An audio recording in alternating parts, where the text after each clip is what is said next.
welcome to the FIA Show. What does that stand for? FIA! Yes! That's awesome, guys. Mission 35, super excited. The reason why we do this, okay? A lot of people ask, why do we do this? Mission 35 was started, I was inspired by my dad. For those of you who don't know, he paid off his mortgage in only 7 years. I saw what that did for our family growing up. So I was inspired to pay off my mortgage by the time I was 35 years old, so I could spend time with my family and have a better life. And the reason why we do this FIA show and bring amazing people to you all the time is so you guys have knowledge, education, and you guys can make better financial situations that can give you a better life. Sound cool? Yeah. And I'm super excited that we have I won't center you out, but just for a second, okay? We've got the youngest client ever of Mission 35. Noah is in the house. Just put up your hand so everybody can see back there. He bought his first house at 19. Wow. 19. So I've really got to kick some ass at Mission 35 because he told me he's opened up Mission 25 in like 6 years. He's like, Bri, you're old news, dude. I did it at 19. So kudos to you, man. It's cool. It's awesome. Yeah. So I want to introduce you to these guys. So to my right, I have Patrick Rock Solid.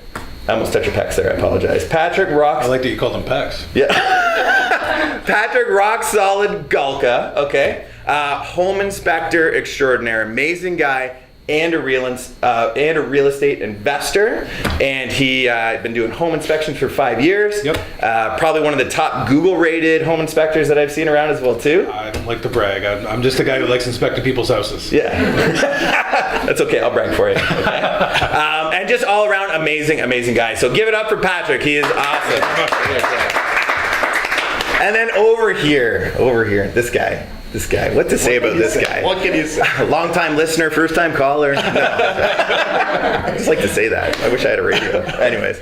Bill Brach, Remax, Escarpment, Realtor Extraordinary. You've been doing it for 15 years. Yeah. You guys have hit Platinum, Diamond, Chrome, Brach, every fucking award in the world, and Remax, right? Yeah, absolutely.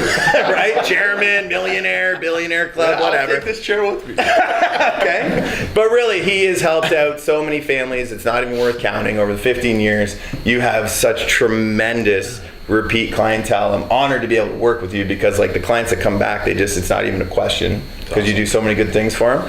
Yeah. And you're a real estate investor as well too. You got it. I am. So give it up for Bill. He's the man. He's awesome.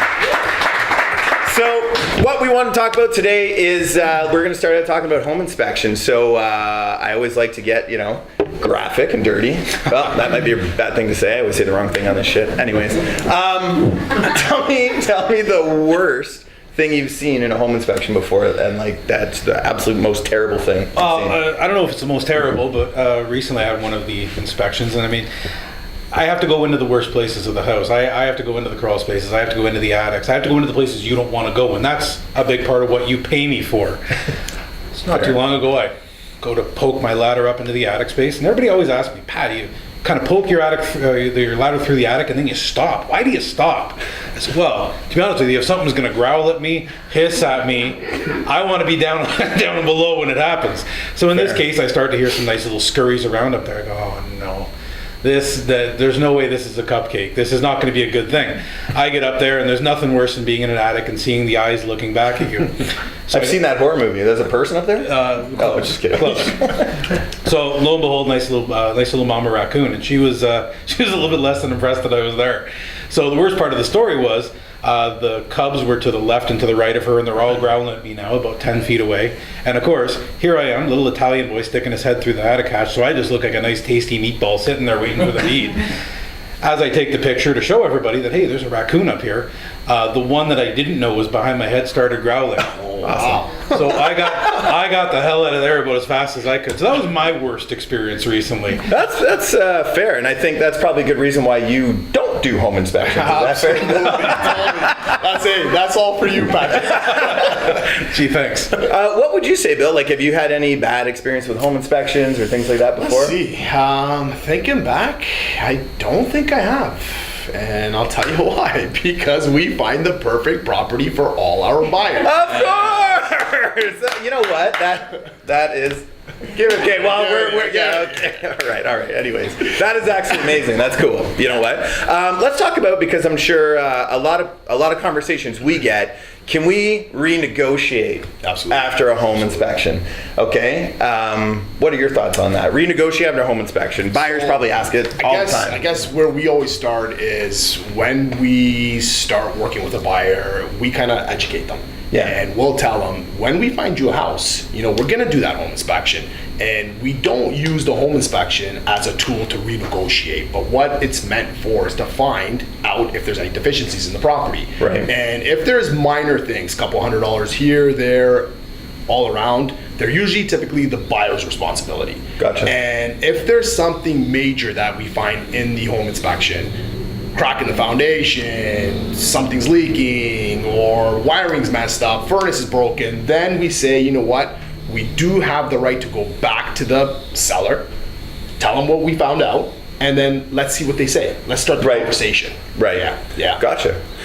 Do you ever get clients when you're doing the home inspection, Patrick, that are saying like, can I renegotiate? Because I'm sure they're asking you for real estate advice too, right? Always. And here's one of the things I always try to encourage everybody. Listen, I'm going to find things in this home, okay? This is your dream home. This is where you want to live and raise your family. Maybe this is where you want to rent out and build your empire, whatever it happens to be. Your house isn't perfect. I need you to understand that before I ever come through the door. Because I'll tell you this right now, I'm going to find a problem. I've inspected houses that are brand spanking new. I've inspected houses that were built pre-Canada. I find problems in all of them.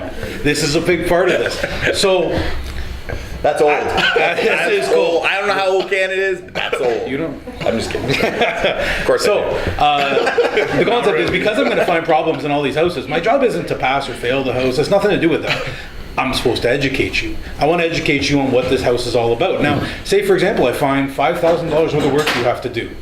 Brian, you're the expert. $5,000 over the life of a mortgage equals what? A cup of coffee? Yeah, maybe a Starbucks extra mocha latte. McDonald's only. That's all right. Yeah, it's not much. Hey, it's we're real estate investors. It's $1 coffee right now. We got to be frugal. Yeah, that's true. So the concept is, I push to not go back on that type of thing unless it's worth it. Do you really want to sacrifice this house? Do you really want to risk going through this house for what could be $5,000? And that doesn't put the capital back in your pocket. The other thing is, you can go back and say, okay, it's now the seller's responsibility to fix it. What are they fixing? And who's fixing it? Is it crazy Uncle Larry coming in to fix it, or a reputable contractor? Because I've seen crazy Uncle Larry's work, not very good. Is that something, Bill, that you would say too, like to put it back on the seller? There's a big risk there, because I know from financing side, you might have a buyer that doesn't have the extra money, or you might have an investor that says, these are my numbers, this is my cap, I'm not putting any more money in it. What's the risk there that you see? It happens. It happens all the time, right? Where you find a buyer that doesn't have extra money to do the work. So what are you going to do? What are we going to do? So we will go back, but if we ask the seller to do the work, we'll put a clause in there, and it'll more or less state that it's a qualified professional doing the work, and documentation to be provided upon completion of the transaction. And I think that's the big difference between, say, a rookie realtor and a seasoned one, because I'm sure you've seen it many a times where we're like, oh, Uncle Larry will do it? Yeah. That's okay, Uncle Larry's awesome, right? And then, no, he's not. And when they're selling the house, they're not incented to do a good job on it. They're incented to do it for as cheap as possible. Absolutely. Right? Totally. Yeah. Awesome. Now, what's the difference, would you say? Do you see a difference between real estate investors when they get a home inspection and the normal person when they get a home inspection? Oh, without question. Absolutely. And I actually, that's one of the questions I ask when people call me and say, hey, I need to get this house inspected. Okay, is this going to be your primary residence, or is this going to be the investment? Because as the investor, you care about dollars and cents. You're not so concerned about the overall comfort of the place. That's not important to you. But when this is your home, you're picturing raising your kids in this house. There's a whole different emotional connection to go along with that, and you have to curtail the inspection towards what the purpose of the house actually is. And I think that's really important, because I remember getting my first inspection on my first duplex when I lived in it.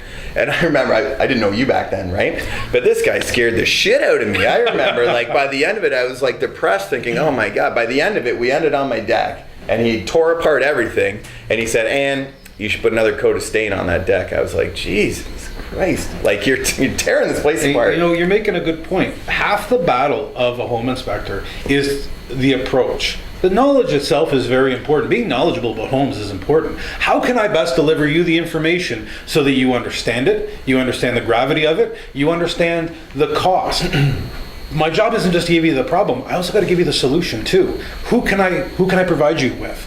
This is important when you're talking about building that real estate empire. If you want to have that empire, Brian always talks about financial independence. How do you make yourself that? You make yourself that by associating yourself with successful people. You get 3 people like the 3 of us. Get out of here.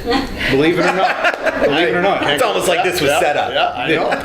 This is how you become successful, by getting people who can advocate for you, people who can provide you with that knowledge and advice that is invaluable. And I can't echo that enough, and that's why I love working with Bill as well too. Bill's done so much stuff for me over the years. I can't even thank you enough for and it. I was actually going to say real quickly, coming back to home inspectors. Home inspectors, good, bad. The good home inspector knows how to the approach of how to say things. Absolutely. I think that's very important. Well, you know what, a perfect example that I'd like to use is actually asbestos, and this is something I learned from you. Now, audience, what do you think about asbestos, good or bad? Boo, right? Naturally, right? So, listen, and I'm not saying it's good, okay? We're not advocating for asbestos here, but I think it's important to put things into perspective, right? So, and Patrick, tell me about the top 3 occupations. Top 5. Top 5 that We got to go through this page a couple more times. Okay, well, it's not canned. Here's one of the things that always bugs me.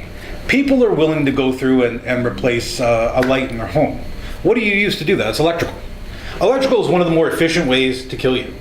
It's one of the more efficient ways to burn down your house. But yet everybody's willing to give that a shot. But yet here's asbestos. Here is this asbestos. Oh my lord! So when we talk about asbestos, fear sells. Fear sells better than almost anything. Yeah. Because of that, a lot of the environmental companies are going to try to make you as afraid of this stuff as possible. It'll kill you and everybody you love. The reality is, it's a fiber. All it is a fiber. It's milled, it's mined from the earth, and they manufacture it into products, and they found it to be impervious to fire. So they started to use it in a ton of residential capacities. Here's the reality of it. At its most microscopic level, it looks kind of like a fishing barb. You breathe it in, it spears the bottom of your lungs. That aggravation of the pleural lining in your lungs can lead to lung cancer. Accumulation of this leads to asbestosis and mesothelioma. You're properly terrified right now, right? Yeah. Perfect. What if I told you that 95% of people diagnosed with asbestosis are involved in the 5 following fields of employment?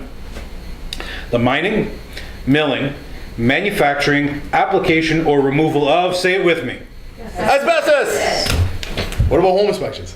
Yeah, home inspectors is the other 5%. Nobody cares about home inspectors. But the remaining 5%, it's a great question, Brian. Yeah. The remaining 5% is almost entirely made up of the following 3 professions. Home renovators, because guys like myself are stupid. We just sledgehammer open a wall and breathe it in. Shipbuilders. Why shipbuilders? Well, because the worst thing you want to be in the middle of the ocean is on fire. So ships are covered in asbestos. Finally, auto workers. All of our cars have asbestos in it. Firewalls, gaskets, even brake pads. The average homeowner does not show up as a visible statistic in relation to studies pertaining to asbestosis. So why exactly are we so terrified of this stuff? Because you've been conditioned to be. Yeah, and I'll It's tell you what, my banks job. condition you to do it as well too, right? Because banks financing, if there's a trace of it, we got a problem of financing, so It's we my contribute job. to it as well. It's my job to replace that fear, that anxiety with information, with education. I always like to relate like asbestos awesome. to UFI, Oh yeah. right? UFI was, what? You got UFI in a house? I'm not buying that house. And then first it was, it causes cancer. No, it doesn't cause cancer. Well, maybe it causes cancer. And then they're like, oh, hold on a second. Your floors, your countertops give off more UFI gas than what's in your walls. Yes. Well, and I think the important thing to know is that when you're educated on what the problem is, especially for how many real estate investors are in the room here? A lot. Okay. You can make a lot of money when other people are scared. Totally. Right? Warren Buffett, he made a couple bucks in his day, right? And he says, be fearful when people are greedy and be greedy when people are fearful. I remember buying a house where, this does sound scary, you could see through the foundation. Yikes. Okay. Very scary stuff. We tried to, you saw that one as well too. We were trying to give it to a friend. my lovely wife and I said, you know what? We know a basement renovator. Yep. We know a guy who knows how to specifically fix this.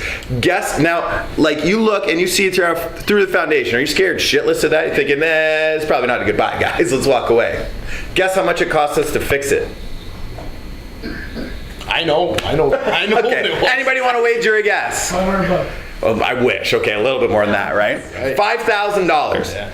Costs $5,000 to fix a gaping hole in a foundation to get passed by a structural engineer to make it perfect. Guess what? Nobody wanted to buy that house. Everybody was scared of it. We got to make a nice tidy profit on it because everybody else is fear. And I think by having understanding the knowledge, like with asbestos, 100%. with knob and tube wiring, with all these things that everybody's going to say, no, don't do it. It's your opportunity to go, oh man, maybe this is Mold. a good idea. Yeah. Mold is another big one. Yeah. People are terrified of mold right now. Everybody's horrified of the word mold. What is mold? Well, everybody thinks about mold as this big problem. Mold's a symptom. If I have a rash on my arm right now, I got a bunch of scratches, but pretend it's a rash. If I got a rash on my arm, why is that rash there? Is that rash there because I just put on a big wool sweater? So in that scenario, what's the problem? The sweater. Not to you. Is it me? Just kidding. Totally, it's a sweater. Totally. That's awesome. So it's a very good point. What is your first course of action? You got to take off the sweater. Yeah. The rash is showing you that the sweater is a problem. The exact same concept exists with mold. Mold only grows, mold only is able to exist in damp and poorly ventilated conditions. It means you have a problem. Fix the problem, treat the mold. Totally. Well put. Yeah, absolutely. So when you see real estate investors going in for home inspections right now, Bill, well, let me ask you another question actually. Do you ever have clients that waive home inspections or are not going for home inspections? So you know what? That was happening, I would say, about a year and a half ago. Yeah, I agree. The market was so busy that you couldn't have conditions in because there was 7 offers, 10 offers, and if you had condition on financing even, Yeah, I remember. I did not like that you were not market. going to get that property. Yeah. Right? And it was a Yeah. scary time for a lot of first-time home buyers, but maybe not so for the investor. Right. A seasoned investor. Right. That knows what they're getting into. Right. Yeah. So one of the options, and I'm not. Have you done pre-inspections? Absolutely. Before? Absolutely. Right. And I know you guys have done that All as the well time. too. So, All the and time. that's again putting yourself aligned with seasoned professionals because the agent that doesn't care about you Totally. is going to say you're going to lose it, so go in cash. The agent that cares about you, Do a pre-inspection. right? But then you go in and do it, and you've done those probably. I've done countless pre-inspections, and I'll tell you, when you talk about my worst experiences, I remember during the phase, and that was really where my career started to build up because a lot of the old inspectors didn't like doing the pre-inspections. It just didn't work for them. Well, it worked pretty well for me. Helped build a pretty nice career. During that period, I was getting calls from people who said, hey, I just closed on a house last month. Can you come in and inspect it? Tell us what's wrong with it. Yeah, okay. And you get into that house, and they overpaid by $40,000. And when I left the house, they had $50,000 worth of work. And it's hard to walk out of that house knowing that you've just shattered their lives. Oh, totally. But that was the bad decisions they made, and doing that pre-offer walkthrough when that was sort of a norm at the time was so important, and people didn't have the option of it, and it was a scarcity. It's not even the option. I think people didn't know of it. I agree. And Agents didn't know of Yeah. it, right? Yeah. So a lot of agents were blind to it. Yeah. So they didn't know that that was even an option. And a lot of Right. the older home inspectors, the guys that have been around for a long time, they weren't growing with the times and adapting, and that did allow for some of us younger guys. Yes, I said younger. Younger guys to sort of come in and inherit the earth. Yeah. Lord help me, it was a blessing to my career. I got to admit that. We don't see many of them anymore, but there are scenarios where it's still pertinent, and it's very important. You got to make sure that you know what you're getting yourself into prior to doing it. Yeah. It's awful to leave people with that feeling of you have a lot of problems on your hands. And you know what? When you're looking at, and don't try to save pennies when you're trying to make thousands, right? Spending $400 on a pre-home inspection on a $350,000, $400,000, $500,000, $600,000 property, and if you don't get the house, you get beat out. I'd way rather see this for our clients. I know these guys would too. You pay for that pre-inspection, you miss out on it. You're done. You know what? You missed out on $400. You know what? That's a good justifiable expense, and it's way better than missing out on 50 grand later or Yeah, 60 scary. grand Yeah, or it's being underwater and not being able to leverage to get the next investment, right? And that's why I personally love working with investors, because it's non-emotional. Yeah. Totally. It is what it is. Dogs bark, babies cry, the numbers work or they don't. Period. Yeah, right? absolutely. Yeah. So are you seeing, the thing I love most about you guys too is because, there's a lot of things. I can go on all day about that, right? But is that you guys walk the walk, talk the talk, you invest in real estate too. Yeah, absolutely. So are you investing right now? Yes, I've got a couple of rentals. And I'll tell you this flat out, I was mentioning to Noah earlier today, and congratulations again. I wish at that age I could have done what you're doing right now. Likewise. I wish. I didn't start the investment Colonel process. Sanders started 60, man. We got a long time to go, buddy. We got a long time to go. I don't think it's We're- as long as you think it is. All right. I only wish, because I had bought and sold 3 or 4 homes before I started the investment world, and a big part of the reason I got in the investment world was one day I sat down with my tax guy. I was getting ready to sell the house we were living in and move to a bigger house, and he said, "Pat, it is fiscally irresponsible of you to sell this house." I didn't want to do it. I didn't want to rent this house out. I came from an Italian background, and it was very much you buy a house and you live in it till you're dead. That's the legitimate thing. Most of my family is like that. In this case, it was no. I have to explore this option, and having the bravery to take that step changed it all for me. And now that I've seen the impact of what owning that rental property is, seeing the impact of actually having the opportunity to build that empire. Think about your children. Think about how hard it is to buy a house right now. What's it going to be like when my 5-year-old is looking to buy a house? Mm-hmm. But if I got 10, is that what you wanted, Noah? 10? At least. I like that. And an apartment building is going for it. I love it. apartment I love building. it. Yeah. Oh, Put talk this kid to on me. speed dial. Yeah. No, I totally agree. I think it's game changing. It allows you to build wealth. I think it gives you courage and confidence as well too, because we call this the Fuck It All Show, because if you have enough residual income through real estate investment, I sincerely believe you can take more risk in your life and 100%. with your work. And you're not worried about paycheck to paycheck, because you're able to say, fuck it, I want to pursue my passion now because I have residual income. Right? Oh, absolutely. So now you have a bunch of condos. You have a bunch of real estate I actually, when I started to buy my first investment, I wasn't sure. I didn't know what to do. So I was a realtor, right? I just got into business. I was 24 years old. I was like, what am I going to do? What am I going to buy? What am I going to do with all this money I'm making? So I bought a condo. Yeah, I bought a condo. And the reason I went the condo route was, at that time I was like, you know what? I want to basically put all my time and efforts into growing my business. Yeah, that's awesome. So I want to get an investment that doesn't take up too much of my time. So you know what? Bought that condo and put in a tenant. They were great. It was worry-free. Collected my rent checks and watched my place grow. Yeah. Right? And I could spend time on my business, because I wasn't there all the time, fixing the sink, changing light bulb, basement's leaking, this is happening, right? Things like that. I think right? that's super strategic, right? Yeah. Because there's lots of different types of investments. Like I love the condo. Yeah. Like I started out because I had all the time in the world buying duplexes, triplexes, and working my ass off for the cash flow. But now I see value in the condo investment because I can work on my business. Yeah. And I think it depends on what you want. And there's no right or wrong. And that's where I lost out. I lost out on the cash flow end of it. I didn't make as much because I had that monthly condo fee that's kind of eating away at my cash flow. Yeah. Right? Yeah. I like that. Yeah. So what do you tell people right now when you're doing home inspections, and I know you have lots of real estate investor clients, what are you telling people right now? Because everybody who's a first-time investor, I think, is scared. Of course. Right? And it's normal. I was. Yeah. Hands down, I was. I was too. Yeah. What do you guys tell those people who are saying, you know what, a lot of people, I think, especially in the past 4 or 5 years, a lot of people have a lot of equity right now because we've seen a great market and they're thinking, maybe I should buy an investment, maybe not. What would you say to them? Well, what I like telling a lot of people, and was just having this discussion, nothing makes money in this world like money.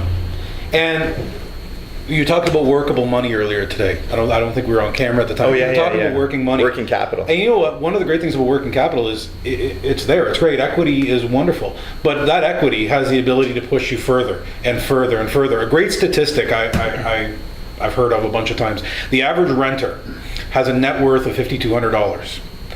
The average homeowner has a net worth of $234,000. Wow. Look at you. How about if you have 2 houses? How about if you have 4 houses? How about if you have 10 houses, Noah? Yeah. And an apartment building? Yeah, that's What true. happens to your... Now, I mean, we're on the Fuck It All show. At that point, Yeah. 10 houses, Fuck it all. Fuck Yeah. it all. what do Yeah. you got to do? You don't have to go to work. Go to Bali instead. Go spend a month on the beach. Go tour Europe. That is your financial independence. Do you want to be that person who has to work till retirement, or do you want to make life work for you? Oh, wow. Wow. I don't even know how to top what you just said. Yeah. You just said exactly what I was gonna say.